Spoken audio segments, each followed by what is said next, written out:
mna amani na furaha. Haleluya, haleluya. Kweli Mungu ni wa ajabu sana. Katika yeye tunapataga ujasiri usiokuwa wa kawaida. Mimi sikutegemea kama tutakuwa wengi kiasi hiki. Mchungaji, wewe ulitegemea? Haleluya. Lakini Mungu ni Mungu anayefanya kazi pamoja na watu na wale wampendao katika kuwapatia mema. Haleluya. Bwana asifiwe sana. Ujipongeze tena kwa kufanya maamuzi na Mungu kukutia nguvu kuweza kufika mahali hapa. Amen, amen. Mungu ni mwema kila wakati. Mungu ni mwema kanisa. Kila wakati. Na mimi naungana na watumishi waliotangulia, waliohudumu kwa kuimba na katika matangazo, shuhuda na namna yoyote ambavyo wamehudumu. Ninaungana nao kusema Mungu ni mwema. Mungu ametusaidia. Haleluya. Amen.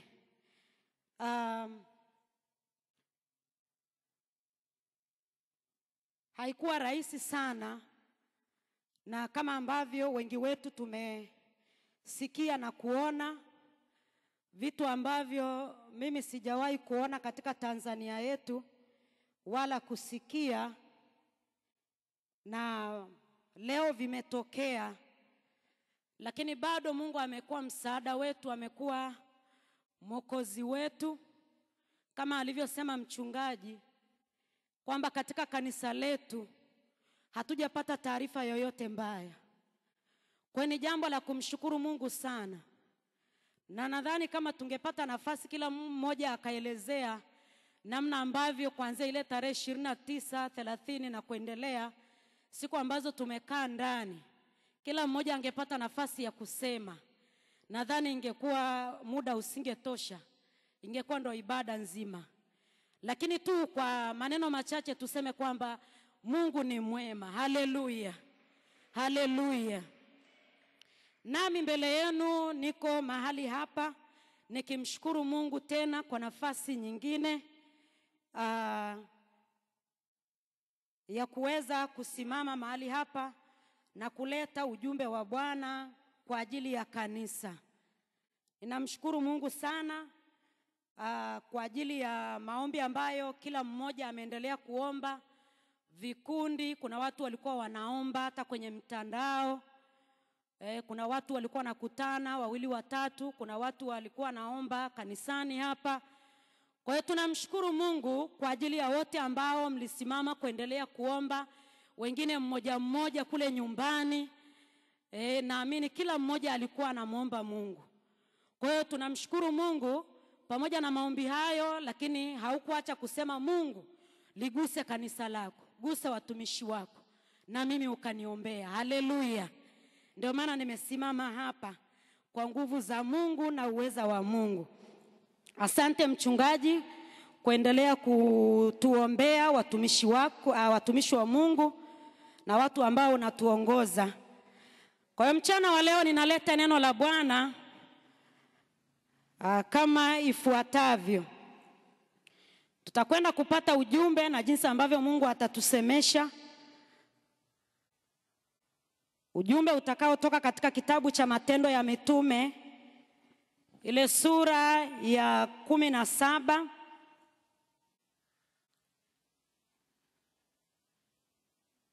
Sura ya 17. Tasoma kuanzia ule mstari wa 22 mpaka ule mstari wa 29. Haleluya.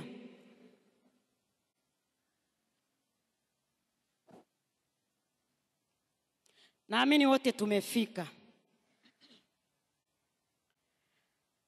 Matendo ya Mitume sura ya 17 mstari wa 22, neno la Mungu linasema, Paulo akasimama katikati ya Areopago akasema, enyi watu wa Athene, katika mambo yote naona ya kuwa ninyi ni watu wa kutafakari sana mambo ya dini. Kwa sababu nilipokuwa nikipita huku na huko na kuyaona mambo ya ibada yenu, naliona madhabahu iliyoandikwa maneno haya: kwa Mungu asiyejulikana. Basi mimi nawahubirini habari zake yeye ambaye ninyi mnamwabudu bila kumjua, Mungu aliyefanya ulimwengu na vitu vyote vilivyomo. Yeye kwa kuwa ni Bwana wa mbingu na nchi, hakai katika hekalu zilizojengwa kwa mikono, wala hatumikiwi kwa mikono ya wanadamu, kana kwamba anahitaji kitu chochote. Kwa maana ndiye anayewapa wote uzima na pumzi na vitu vyote. Naye alifanya kila taifa la wanadamu kutoka katika mmoja wakae juu ya uso wa nchi yote, akiisha kuwawekea nyakati alizoziamuru tangu zamani na mipaka ya makazi yao, ili wamtafute Mungu ingawa ni kwa kupapasa, wakamuone ijapokuwa hawi mbali na kila mmoja wetu.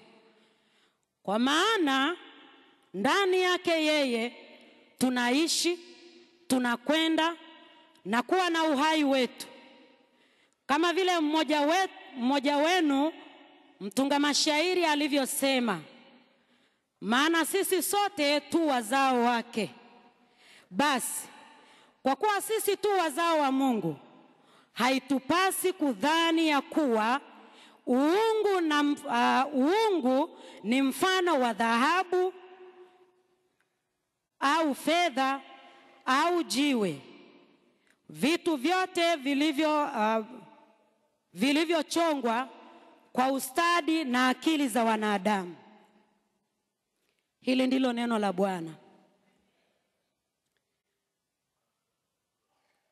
Maandiko yanatuambia kama tulivyosoma, ni Paulo wakati huo ikiwa ni safari yake baada tu ya kutokea gerezani walipokuwa wamefungwa Paulo na Sila. Biblia inatuambia kwamba baada ya kutoka gerezani akapita, wametoka na ule moto, akaendelea kuhubiri Injili, akafika mahali pa mji wa Tesalonike. Biblia inasema kwamba alipofika pale na hakupokelewa vizuri, alipoeleza habari za Yesu kwamba huyu ambaye limpasa kufa na kufufuka ndiye huyu Kristo ninayemhubiri, maandiko yanatuambia kwamba watu walighadhabika sana, zikatokea vurugu. Na wakati huo Paulo ikabidi aondoshwe kwenda mahali pengine, mji mwingine, huko ambako pia alienda kunakoitwa Beroya. Biblia inasema wale watu walikuwa na ghadhabu, na baada ya kuwakosa Paulo na Sila, Biblia inasema kwamba walimkamata yule mwenyeji wao aliyekuwa amewahifadhi baada ya kutokea gerezani. Wakamkamata, wakamweka ndani, baadaye wakamtoa kwa dhamana.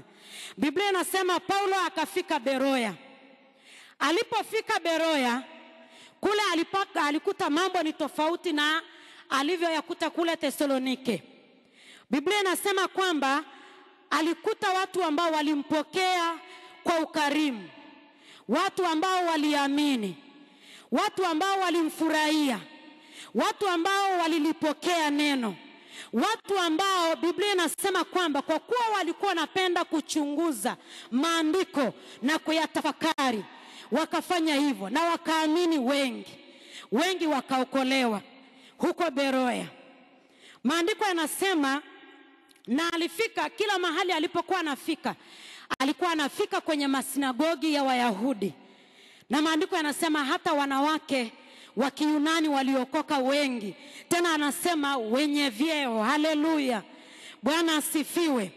Kwa katika safari yake hiyo anafika mahali baada ya kutoka Beroya kule ambako alipokelewa vizuri.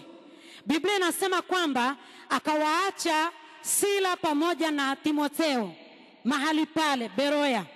Na anasema kwamba aliwaacha kwa kitambo ili baadaye waweze kumfuata. Yeye akaelekea mahali panaitwa Athene. Haleluya. Ndiko mahali hapa ambapo nimesoma mistari hiyo kuanzia huo wa 22. Biblia inasema kwamba alipofika kwenye huo mji wa Athene, anasema alitembea akazunguka kwenye ule mji. Na baada ya kuzunguka akafika pale, na ni mji ambao Biblia inasema kwamba ulikuwa umejaa masanamu na watu wanaabudu miungu yao mingine. Na alipofika pale, wale wenyeji wa pale wakamwambia, unataka kutuambia nini? Haleluya. Akasema, unataka kutuambia nini? Ndipo hapa anapoanzia anasema kwamba mimi katika tembea yangu nimetembea na nikaingia kwenye masinagogi yenu. Na katika kuingia kwenye sinagogi, na hao ni masinagogi ya Wayahudi, Biblia inasema kwamba Paulo akawaambia, nikakuta mahali pameandikwa Mungu asiyejulikana. Haleluya. Akawaambia hivyo. Na Paulo akawaambia hivi, Mungu asiyejulikana ni kwa sababu ninyi mnaabudu mna miungu mingine. Ndipo hapa anaanza kuwaambia ya kwamba Mungu ambaye nyinyi mnasema asiyejulikana, kwanza ni Mungu ambaye ameumba kila kitu, dunia na vyote vijazavyo. Tumesoma neno la utangulizi kule kwenye ile Zaburi ya 50. Yes. Ambapo kuna mistari inasema pale, mwandishi wa Zaburi anasema mpaka hayawani ni wa kwangu, mpaka ndege wa angani ni wa kwangu, kila kitu ni cha kwangu. Kwa hiyo Paulo akaanza kuwakumbusha akawaambia hivi, Mungu ambaye ninyi mnamwabudu na hamumjui, Mungu ambaye mnasema hajulikani, nataka kumtambulisha kwenu. Ni Mungu aliyeziumba mbingu na nchi.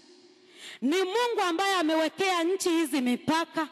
Ni Mungu aliyetoa, anayetupa pumzi na uhai. Ni Mungu ambaye ametuwekea mipaka katika muda ambao tuko hapa duniani. Na anasema kusudi watu wamtafute Mungu japo kwa kupapasa. Haleluya. Na anasema ili waweze kumuona japo hawi mbali. Haleluya, haleluya. Lakini mahubiri yangu yanalenga kwenye ule mstari wa 28 ambako anasema pamoja na yote amemtambulisha Mungu pale. Akaendelea kusema, akasema hivi, anasema kwa maana kwake yeye tunaishi, tunakwenda na kuwa na uhai wetu. Hebu mpigie Bwana makofi. Haleluya, haleluya. Haleluya, haleluya. Mungu ambaye wao wana miungu yao. Na kwa mujibu wa maandiko anasema kwamba kwenye huu mji wa Athene kulikuwa na watu wenye ujuzi na maarifa mengi. Wachongaji, wahunzi, kulikuwa na watu wengi wenye ujuzi wao. Lakini Paulo anaanza kuwakumbusha ya kwamba huyu Mungu ambaye nyinyi hamumjui ni Mungu ambaye anawapa ninyi pumzi. Haleluya. Ni Mungu ambaye anasema kwamba kwake yeye tunaenenda. Nitafafanua kila kipengele hapo. Kwake yeye kila kitu tunaweza kufanya. Haleluya. Kwa hiyo kwa maana nyingine alikuwa anawaambia ni kwamba msijione kwamba ninyi mna ujuzi na maarifa ya kufanya kila kitu. Hamuwezi kitu chochote. Haleluya. Hamuwezi kitu chochote. Ndio maana Yohana Mtakatifu kwenye ile sura ya 15 anasema, anazungumza kwa habari ya mzabibu. Anasema kaeni ndani yangu. Sayuni wameimba. Yesu anawaambia watu, kaeni ndani yangu, kwa maana pasipo mimi ninyi hamwezi kitu chochote, hamwezi neno lolote. Kwa Paulo anawaambia, na ujuzi wenu na maarifa yenu na utajiri mlionao, mjue kwamba ni Mungu. Haleluya. Bwana Yesu asifiwe sana. Kwa hiyo wakati anazungumza na watu wa Athene, si kwa nini nakosea kutamka Athene, anazungumza na watu wa Athene. Neno hili lipo kwa ajili yetu leo. Nataka nikaseme kidogo mambo kama matatu hivi kuhusiana na mstari wa 28 pamoja na ule wa 29. Baada ya Paulo kumtambulisha Mungu pale, anasema kwamba tukatafakari kidogo huu mstari wa 28.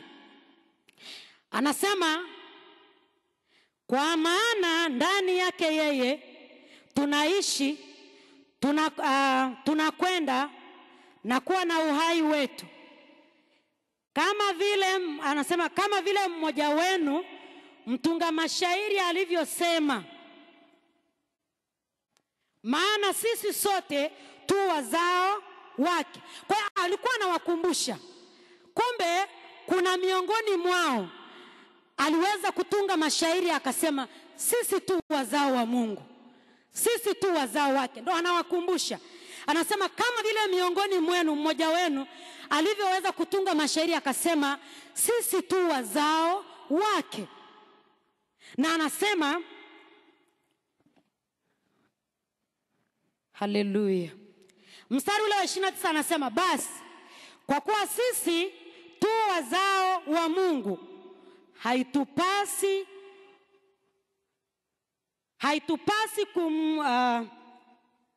kudhani ya kuwa uungu ni mfano wa dhahabu. Haleluya. Mimi sijui kama unaelewa hii kitu hapa. Haleluya. Mungu atusaidie sana. Akasema hivi, ikiwa ninyi wenyewe mmesema kwamba sisi tu wazao wa Mungu, kwa hiyo kumbe haitupasi kumlinganisha Mungu na dhahabu. Yani anajaribu kuleta vitu ambavyo vina thamani kwa mwanadamu. Miongoni mwa vitu vyenye thamani kwenye hii dunia anajaribu kuvitaja pale: dhahabu, fedha, mawe. Anasema ikiwa sisi tunatokana na Mungu, anaposema uzao wa Mungu, manake tumezaliwa na Mungu, tunatokana na Mungu, hatupaswi kumlinganisha Mungu, kumpa thamani ya Mungu kama vile dhahabu. Maana walikuwa na dhahabu, walikuwa wanatengeneza vitu vya dhahabu, vya kuchonga, vya thamani za namna mbalimbali.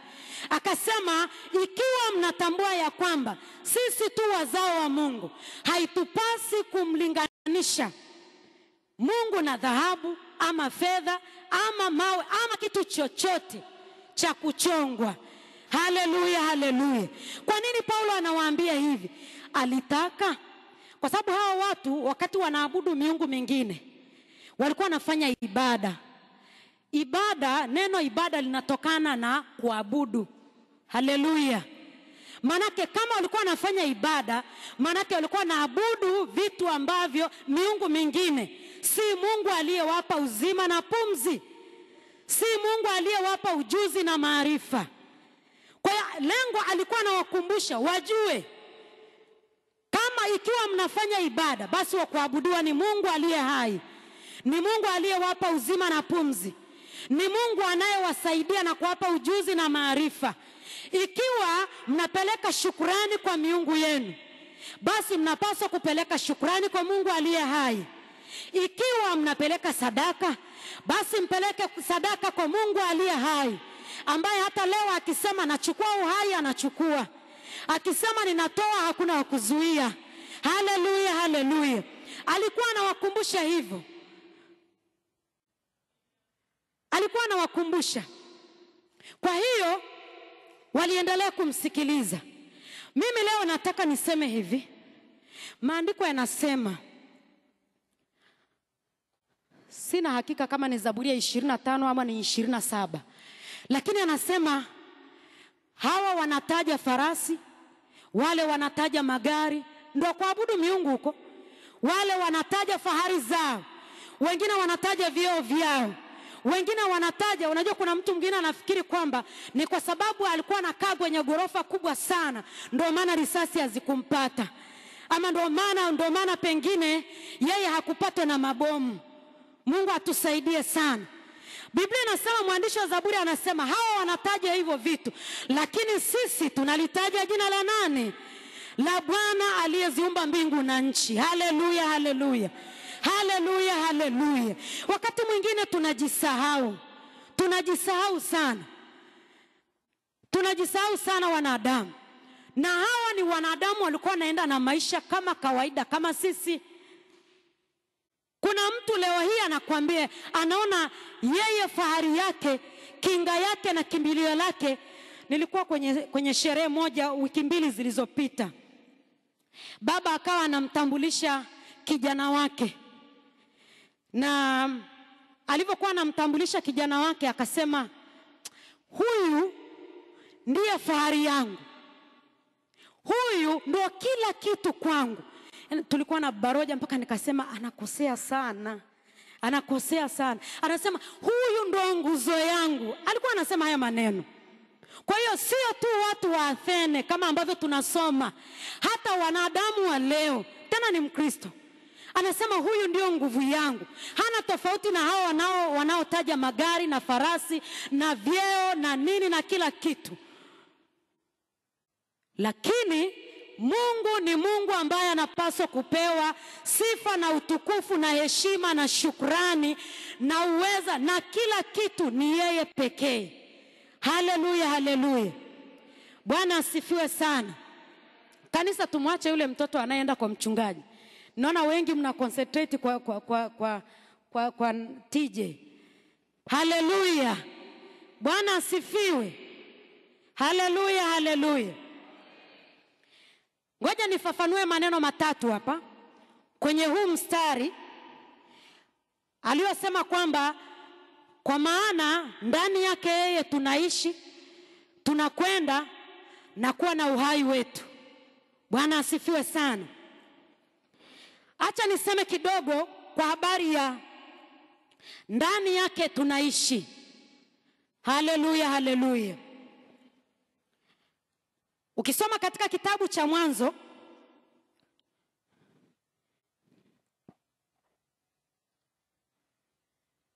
sio Mwanzo na samahani, sio Mwanzo, kitabu cha Ayubu. Kitabu cha Ayubu ile sura 12 mstari wa 10, maandiko yanatuambia hivi, ambaye nani? Bwana. Ametoka kumzungumzia Bwana. Ukisoma ule mstari wa 11, wa 12 anasema, ambaye nafsi ya kila kilicho hai i mkononi mwake, na pumzi zao wanadamu wote. Bwana asifiwe sana. Yaani Bwana ambaye Ayubu alikuwa anamzungumzia ni Bwana ambaye anasema uhai na pumzi ya nafsi ya kila mtu, ya kila kitu iko mkononi mwake. Haleluya. Bwana asifiwe sana. Kwa hiyo Mungu, maneno haya yanapotuambia kwamba ndani yake tunaishi, ana maana ya kwamba hapa anazungumzia uhusiano wa Mungu na viumbe hai akiwemo mwanadamu. Kwa sababu nimesema uhusiano kwa sababu kitu chochote chenye uhai, yani utapata mahusiano kwa kitu chochote chenye uhai. Sijui kama nimesema vizuri. Na maanisha hivi, chochote kikifa hakina thamani. Thamani yetu ni uhai tulio nao. Uhai wetu unatoka kwa Bwana. Ndani yake ndiko tunakopata uhai na uzima tulio nao. Bwana asifiwe. Haleluya, haleluya. Na katika hiyo Yohana 15, wakati Yesu anawaambia wanafunzi wake moja kwa moja, alikuwa anazungumzia uhai wa kiroho.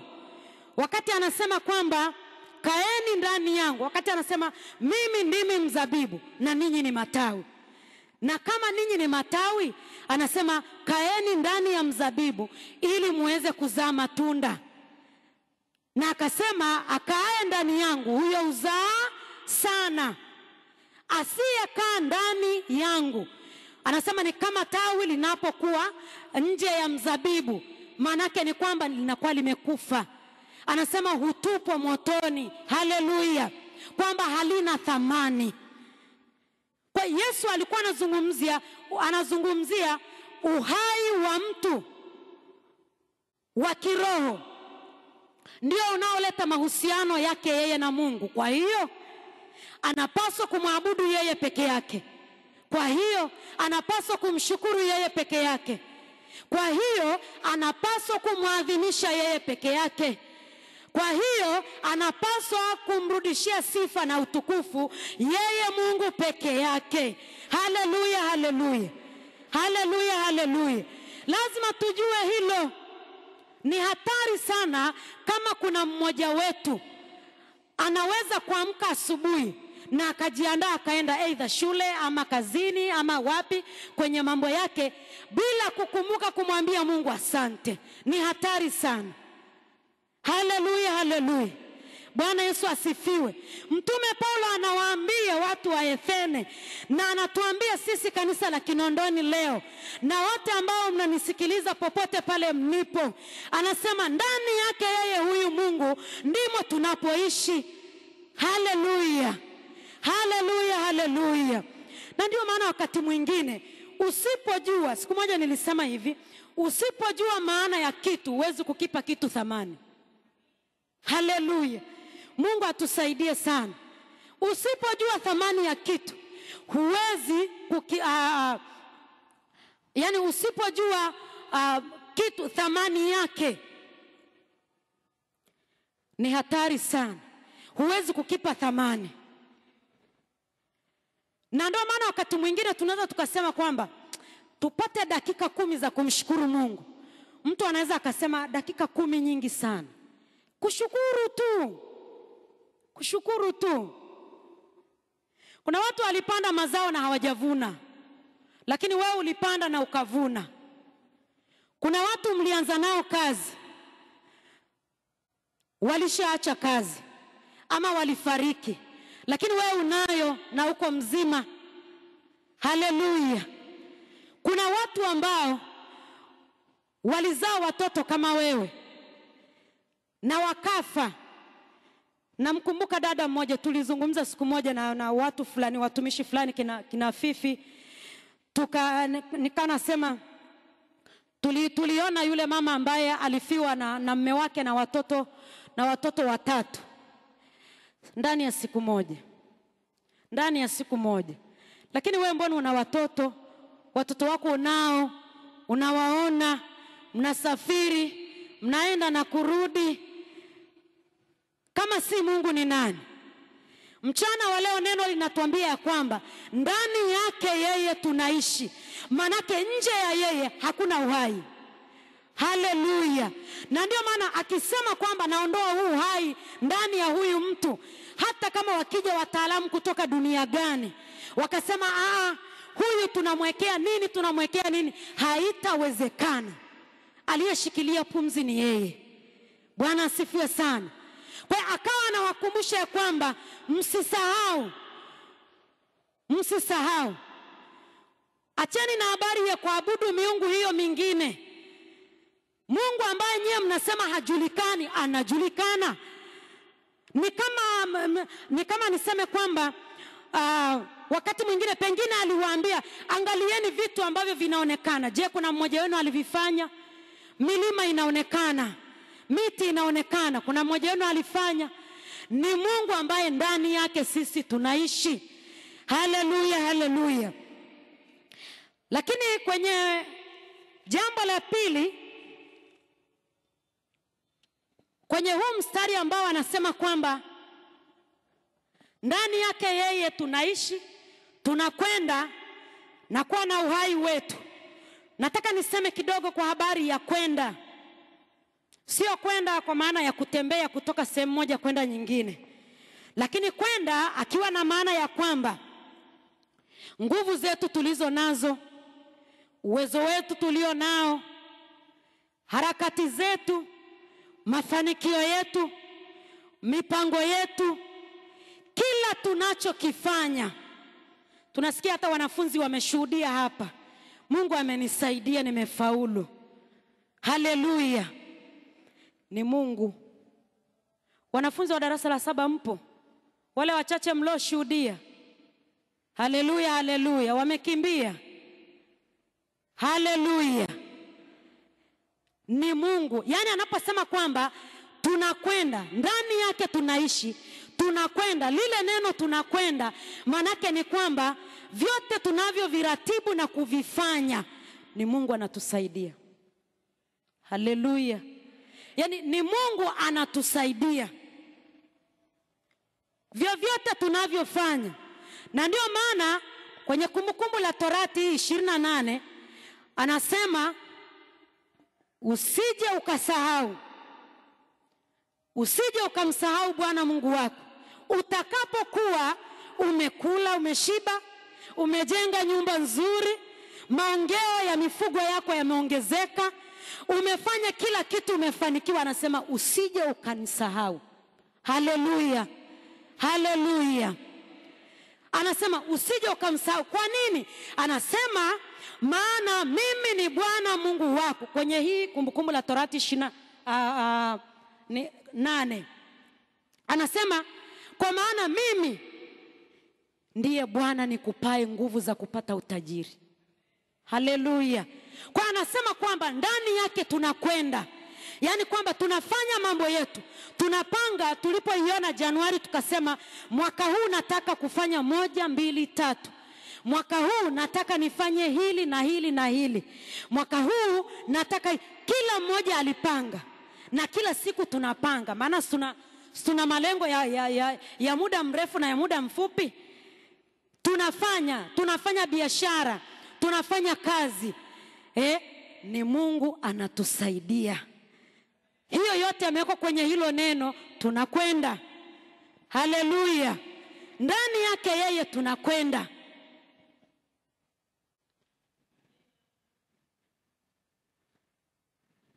Yaani basi tu wanadamu, kiburi cha mwanadamu ni kibaya sana. Wakati mwingine si lazima sana mtu aseme kwamba mimi Bwana simtaki huyu Mungu, simjui, simuelewi. Wote tunasemaga Mungu ni mwema, lakini matendo, tumekuwa tukisoma kwenye kitabu cha waraka wa Yakobo, si ndio mwalimu wetu wa Sunday School wa watu wazima, kwamba chochote ambacho tunakifanya weka kwenye matendo. Kwa hata kuonesha ya kwamba ni Mungu amenisaidia, tunapaswa kuweka kwenye matendo. Bwana asifiwe sana. Ya kwamba kuonesha kwamba biashara niliyofanya hii, nilivyouza hivi, ni Mungu. Haleluya. Kwa ndani yake yeye tunakwenda. Manake kama si Mungu hatuendi. Yaani kama si Mungu hakuna mipango, hakuna mafanikio, hakuna kufanya, hakuna kufanikiwa, hakuna kitu chochote kama si Mungu. Katika huo mstari wa 28 maneno mengine ambayo amemalizia pale akasema na kuwa na uhai wetu. Bwana asifiwe sana. Maneno haya yanamaanisha kwamba Mungu ndiyo chanzo cha uhai wetu. Haleluya. Hii mistari, haya maneno kwenye huu mstari ni kama yana maana moja, lakini ukitafakari kwa kina yana maana nyingi, lakini katika maisha ya mwanadamu kwa ujumla wake. Bwana asifiwe. Anasema na kuwa na uhai wake. Ndani yake sisi tunaishi, tunakwenda na kuwa na uhai wetu. Biblia inasema katika kitabu cha Mwanzo ile sura ya 2 mstari wa 7. Maandiko yanatuambia hivi: Bwana Mungu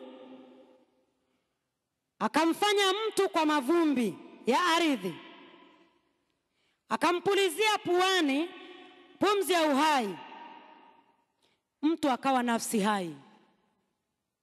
Haleluya. Wote tumesoma kwa habari ya uumbaji na kile kitabu cha Mwanzo. Biblia inasema kwamba, na hapa anamzungumzia Adamu, baada ya kuumba vitu vyote, Biblia inasema kwamba Mungu alishauriana na nafsi yake ya kwamba tumfanye mtu akatawale hivi vyote tulivyoviumba. Na anasema akamfanya mwanadamu, akamuumba kutoka kwenye mavumbi ya ardhi. Na kitendo cha kukamilishwa mwanadamu kuumbwa kutoka kwenye kwenye mavumbi ya ardhi, Biblia inaonyesha ya kwamba haikutosha. Akasema baada ya kumuumba mwanadamu kutoka kwenye mavumbi ya ardhi, Biblia inasema kwamba akampulizia puani pumzi ya uhai wake, na akawa nafsi hai kama tulivyo mimi na wewe. Haleluya, haleluya. Kwa hiyo Paulo alikuwa anawakumbusha wale Wayahudi na sisi Wakristo wa leo ya kwamba huyu Mungu aliyeziumba mbingu na nchi, aliyefanya kila kitu kinachoonekana na kisichoonekana, anayetupa pumzi na uhai, ambaye ndani yake tunaweza kufanya kila tunachoweza kufanya, ambaye ndani yake tunaweza kulala na kuamka, ambaye ndani yake tunaweza kufanya biashara na tukapata mazao. Anasema ndiye Mungu ambaye ni chanzo cha uhai wetu. Bwana asifiwe sana. Ni muhimu sana kujua. Na tunasemaga wakati mwingine tunatoaga shuhuda, tunasema katika ushuhuda na zawadi kubwa ya mwanadamu ambayo anayo, na mtaji mkubwa wa kwanza ni uhai. Si ndio? Si ndio Wakristo wa Kinondoni? Ni nini? Uhai. Sasa mwenye kumiliki ni Bwana. Alafu wamemwacha, wanaanza kuabudu miungu mingine. Ni kama hivi leo, kuna mtu mmoja nilikuwa naongea naye siku moja. Yeye ni Mkristo na hanaga tabia ya kwenda kanisani. Si tu yeye, hata watoto wake. Ni kweli ana maisha mazuri tu, na anasomesha watoto wake shule nzuri tu, na saa hizi wako vyuo vikuu, lakini haendagi kanisani. Siku moja nikamwambia hivi, ukifanya kazi kuanzia Jumatatu mpaka Jumamosi, jitahidi kwenda kanisani Jumapili. Ni mtu ambaye kwanza nimemzoea, kwa hiyo nina ujasiri wa kumwambia. Akasema, yani Maroja wewe acha tu. Yani sisi kanisani kwetu ni shida sana. Yani kuna ubaguzi. Anakuambia, akaanza kunihesabia, akasema kwanza kuna viti ambavyo yani watu fulani yani wao ndio sehemu ya ukikuta unanyanyuliwa. Nikasema Mama Roja anapendaga kukaa kwenye benchi pale. Sijui na wenyewe ni ubaguzi. Kwa akawa anaeleza changamoto za kanisani, kwa maana ya kwamba ndiyo sababu ya yeye kutokwenda kanisani. Nikamwambia hivi, ukiona kwamba hapo hujaridhika napo, sema kanisa yapo mengi, twende hata kanisani kwetu. Yani wewe acha tu, lakini hana sababu. Siku moja nikamwambia, unajua anayekupa nguvu za haya mafanikio ulionayo ni Mungu. Ninamshukuru Mungu, nimemshuhudia mara nyingi. Lakini kuna wanadamu tu, hata Wakristo wengi tu, anaona kwamba jinsi alivyo, kwanza akili alizonazo, elimu alionayo, ujuzi alionao, mtaji alionao, uwekezaji aliofanya, jinsi alivyojipanga mipango yake na kuitekeleza, yani jinsi ambavyo ana mipango mizuri, ndiyo maana yuko hivi. Lakini mchana wa leo neno linatuambia ya kwamba hatuwezi neno lolote. Yesu anawaambia wanafunzi wake, hamuwezi, anasema kwa maana ninyi hamuwezi neno lolote naomba usisinzie. Nitakutaja jina. Haleluya, haleluya. Mtingishe jirani yako kwa upendo. Mwambie neno la Mungu linahubiriwa ya kwamba hata anayekupa usingizi huu ni Bwana. Haleluya. Maana kuna waliolala wakalala jumla. Haleluya. Na kila siku napendaga kusema, mimi sijui ukikwazika ni shauri yako, lakini nataka nikwambie kwa habari ya neno. Neno ndio uzima. Neno ndio kila kitu. Kwa neno kila kitu kilifanywa, na kwa neno tunaweza kila kitu. Haleluya. Bwana asifiwe sana. Kwa hiyo usipende kuendekeza kulalalala kanisani. Wewe vipi? Unalalaje kanisani? Yani kanisani una relax, unalala. Na mwingine unatengeneza mkao ule wa kusikilizia. Kanisani ni mahali pa kupata uponyaji. Kuna mtu hapa zile siku 5 alizokaa ndani, yani kila kitu kimevurugika. Si unajua kuna ile kwamba kutoka ndio kula kwako, si ndio? Lakini mtu amekaa ndani siku 5, kama si Mungu ni nani? Haleluya, haleluya. Na kuletea habari za Mungu aliye hai. Ujua kwamba hata ukisinzia ni Mungu aliyekupa usingizi. Tunajuaga tu kupanda kitandani, lakini saa ya kupata usingizi hatujuagi, sio? Si ndio? Hata ukiulizwa jana ulilala saa ngapi, nasema yani kwenye mida saa 6 hivi. Ndio sio kwamba ulilala, ulipanda kitandani. Lakini muda uliosinzia, muda uliopata usingizi hujui. Haleluya. Vyote viko kwenye control ya Bwana. Haleluya, haleluya. Ndiye Mungu ambaye mchana wa leo neno linataka kutuambia kwamba Paulo alikuwa anawafundisha haya ili watafakari na waweze kujua. Ifike mahali waseme kwamba ikiwa, kwa sababu ni watu walikuwa wanafanya ibada, ikiwa ni muda wa kutoa sadaka, tutoe kwa Mungu aliye hai, aliyetupa uzima, aliyetupa nguvu, aliyetulinda dhidi ya mabomu, aliyetulinda dhidi ya hatari zote. Tutoe kwake. Ikiwa ni shukrani tupeleke kwake. Ikiwa ni dhabihu tupeleke kwake. Kama ni malimbuko tupeleke kwake. Kama ni mavuno tupeleke kwake. Haleluya, haleluya. Haleluya, haleluya. Mpigie Bwana makofi kama unanielewa. Haleluya, haleluya. Naomba Baraka nisomee kitabu cha Kutoka ile 23:16. Na nitamalizia hapo. Haleluya. Kutoka ile sura ya 23 mstari wa 16. Amen. Tena sikukuu ya mavuno, hayo malimbuko ya kazi zako za kupanda mashambani.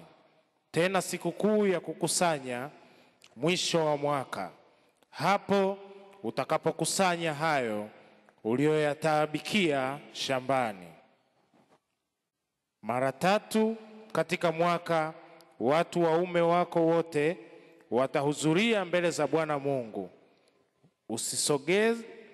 Usisogeze damu ya dhabihu zangu pamoja na mkate uliotiwa chachu, wala mafuta ya sikukuu yangu usiache kusalia hata asubuhi.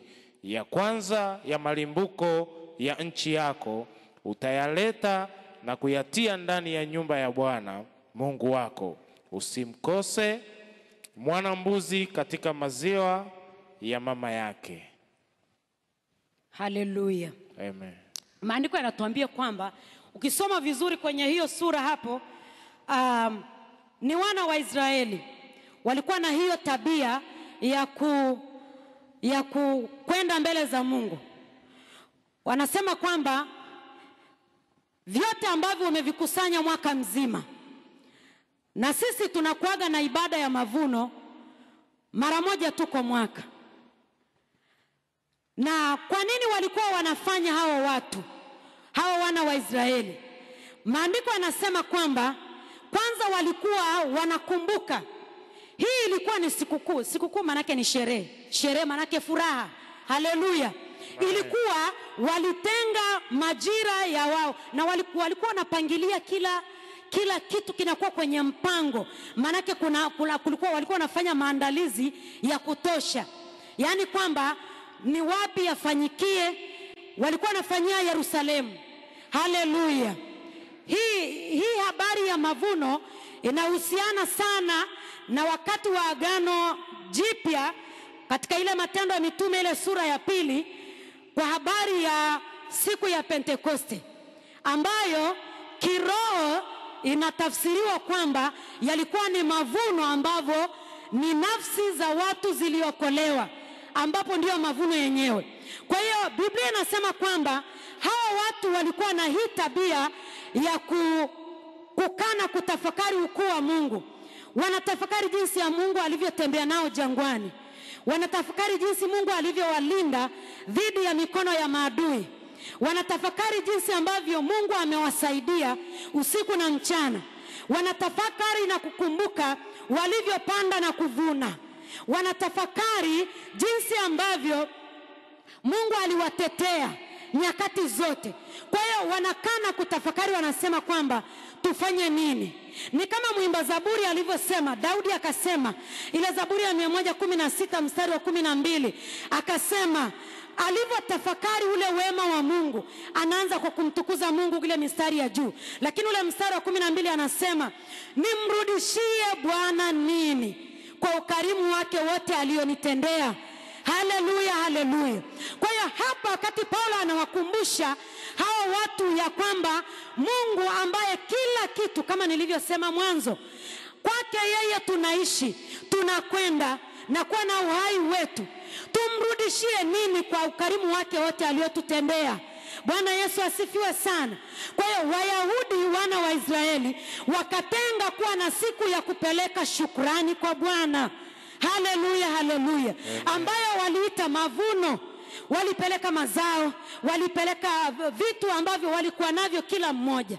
Kama ambavyo mimi na wewe leo hatujazuiliwa. Na hapa nimeona kuna kwenye hili bango letu kuna picha nyingi kama ambavyo mnaweza kuziona hapa, ya kwamba ikiwa kwa jinsi ambavyo unatafakari Mungu amekusaidia, ikiwa unaona kwamba nimpelekee Mungu nikamtolee gari langu, ni sawa. Ikiwa ni suti yako mpelekee, ni sawa. Ikiwa ni fedha mpelekee. Ikiwa ni kupeleka watoto watumike nyumbani mwa Bwana kama Hana alivyofanya akampeleka Samueli, ni sawa. Alimradi tu kuonesha ya kwamba ninakushukuru Bwana, ninatambua ya kwamba ndani yako wewe nimeishi tangu Januari, nimekwenda, nimefanya biashara, nimefanya kazi, ukanipa nguvu, nimefanya mitihani, nikafaulu, nimevuka nikaenda hatua nyingine, niliugua nikapona. Ndani yako nimekuwa nikiishi na kwenda na kuwa na uhai wangu, nimeona nikutolee hii. Haleluya. Amen. Bwana asifiwe sana. Amen. Bwana Yesu asifiwe sana. Amen. Ninamhubiri Kristo aliye hai, Kristo aliyekufa na kufufuka. Maana Paulo alikuwa anasimamia haya maneno mawili, na maneno ambayo yalikuwa hayapendi, na ndio vita yake ilikuwa hapo. Walikuwa wanamjua, wakati mwingine walikuwa wanamkubali Mungu, lakini wakisikia kwa habari ya Kristo aliyekufa na kufufuka, aliyekufa na ndiye ufufuo, vita inaanzia hapo. Haleluya. Amen. Bwana asifiwe sana. Amen. Mchana wa leo tunaendea mwisho wa mwaka, na kwa utaratibu wa kanisa letu na hata makanisa mengi, ya kwamba ni muda wa wewe binafsi. Kama umetafakari wewe na familia yako ni sawa, lakini ni muda wa wewe kutafakari binafsi ya kwamba kuna ajali zilitokea Januari. Yule dada ameshuhudia pale ya kwamba dada yake alipata ajali ya pikipiki na akaumia vibaya, lakini Mungu amemponya. Lakini wakati dada yako anapona, kuna watu wameondoka kwenye huu uso wa nchi kwa sababu ya ajali za pikipiki. Haleluya, haleluya. Haleluya, haleluya. Tafakari tu maisha yako ya kawaida. Kuna mahali ulifika, mahali ambapo ulikwama sana, Na katika mkwamo huo huo kuna watu iliwagharimu maisha yao. Haleluya. Lakini wewe Mungu akakuvusha. Nazungumzia kwa habari ya Mungu ametembea na wewe mwaka mzima. Waimbaji wa kuabudu wametuimbia ule wimbo aliotuimbia Samueli, ya kwamba mwimbaji alitafakari akasema, akaona kwamba wewe Mungu umekuwa nami, umetembea nami, nimerudi kushukuru Mungu wangu. Umekuwa nami, umetembea nami, nimerudi kushukuru Mungu wangu. Umekuwa nami, umetembea nami, nimekuja kushukuru Mungu wangu. Ni mambo mengi sana ukichunguza. Yaani hupaswi kukaa kimya ukawa kama miongoni mwa watu ambao hawaoni sababu ya kumrudishia Mungu utukufu na heshima. Maana hivi tulivyo ni Mungu. Haleluya. Bwana asifiwe sana. Amen. Bwana asifiwe sana. Amen. Tunapaswa kwenda mbele za Mungu kwa shukrani. Amen. Mavuno ni kupeleka shukrani. Kuonyesha ya kwamba ni wewe. Yaani kuonyesha ya kwamba kama usingekuwa wewe, kama si wewe uliyenisaidia kulipa ada za watoto shule, kama si wewe, kama si wewe uliyenisaidia ukaniponya, kama si wewe uliyenifungulia mlango, uliyenifungulia fursa nikaona fursa ya kufanya biashara. Wakati mwingine tunasemaga, yani nilivyokaa machale yakanicheza. Nikafikiria, sio machale yako kucheza. Ni Mungu ndani yako. Alifungua fahamu zako, akakuonesha, akakwambia fanya hiki, utafanikiwa. Fanya hiki, utapata faida. Kwake yeye tunaishi, tunakwenda na kuwa na uhai wetu. Mafanikio yetu yote ni Mungu. Amen. Kila kitu chote ni Mungu. Yes. Chochote ni Mungu.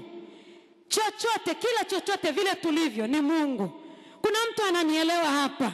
Amen. Haleluya, haleluya. Amen. Hata nywele ulizonazo ni Mungu. Kuna watu nawaambiaga hapa, yani wewe siku ukiona kwamba unakosa ni mshukuru Mungu kwa kipi? Mshukuru Mungu hata kwa nywele nzuri ulizonazo. Maana kuna watu wamebarikiwa nywele. Yaani sio hizi tunazo unga hizi. Kuna watu wamebarikiwa nywele. Yaani mshukuru Mungu hata kwa nywele tu. Haleluya, haleluya. Haleluya, haleluya. Kuna mtu hawezi hata kwenda haja kubwa akajisaidia kwa uhuru na amani. Lakini wewe mbona unaweza? Haleluya. Ni Mungu. Amen. Ni nani? Tumshangilie Bwana. Tumshangilie Bwana. Amen. Tumshangilie Bwana. Amen. Ni Mungu. Yes. Mchana wa leo hata haya tulioko tunaongea, kuna wengine tumeongea tukawasiliana kwenye simu, tukawa tunajuliana hali, lakini yote na yote tunasema Mungu ametusaidia. Mungu ametusaidia kila ambacho tunaweza. Yani iwe unatumia akili yako ya darasani, ama maana wanasayansi wanasemaga kuna matendo ya hiari na kuna matendo yasiyo ya hiari. Mimi nataka nikuambie kwamba ya hiari yasiyo ya hiari, wanasema kucheka ni matendo ya hiari, sio kwamba unaamua saa hizi nicheke. Lakini kuvuta pumzi sio matendo ya hiari. Hao ni wanasayansi. Lakini maandiko yanatuambia ndani yake yeye huyu Mungu aliyeziumba mbingu na nchi, tunaishi, tunakwenda na kuwa na uhai wetu, na mipango yetu inafanikiwa. Haleluya, haleluya.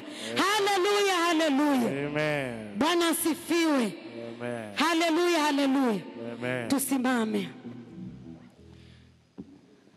Asante Yesu.